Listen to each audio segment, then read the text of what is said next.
مجھ سے کیوں اتنی، میں تو قرآن کا داعی ہوں، رسول اللہ کا وارث، صحابہ کا سپاہی ہوں، مجھے ہے کفر سے نفرت۔ دوسرا سوال جو آج ہمارے سامنے ہے کہ کیا ذکر و اذکار میں، اللہ کا ذکر کرنے میں ہونٹ کا ہلنا یہ ضروری ہے؟ تو دیکھیں، ذکر جو ہوتا ہے، اللہ کا ذکر زبان سے بھی ہوتا ہے اور دل سے بھی ہوتا ہے۔ ایک تو زبان سے ہم جو بولتے ہیں پڑھتے ہیں وہ ہوتا ہے، اور دل میں بھی اللہ کو جب ہم یاد کرتے ہیں یا اللہ کا ذکر کرتے ہیں تو دل میں بھی ہو سکتا ہے، اور اعضاء اور جوارے سے بھی ہوتا ہے۔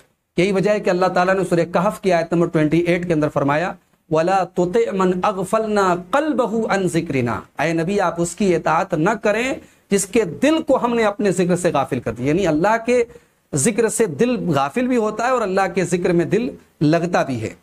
تو جیسے زبان سے اللہ کا ذکر ہوتا ہے ویسے ہی دل سے بھی اللہ کا ذکر کیا جا سکتا ہے، کرنا چاہیے۔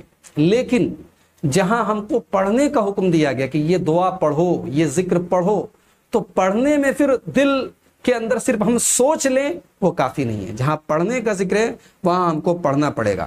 اسی لیے امام مالک سے پوچھا گیا کہ ایک آدمی نماز میں قرأت کرتا ہے، نہ کسی دوسرے کو سناتا ہے، نہ خود سنتا ہے، نہ زبان کو حرکت دیتا ہے، تو امام مالک نے فرمایا لیست ھذہ قراءۃ، یہ قرأت نہیں ہے، وانما القراءۃ ما حرک بہ اللسان، قرأت یہ ہے کہ زبان حرکت کرے، آدمی کی زبان ہلے۔ اگر زبان نہیں ہل رہی ہے تو یہ پڑھنا نہیں مانا جائے گا۔ یہ امام مالک کا قول ہے جو ان کے شاگرد امام ابن رشد نے البیان والتحصیل کی جلد نمبر 1 صفحہ نمبر 490 پر درج کیا ہے۔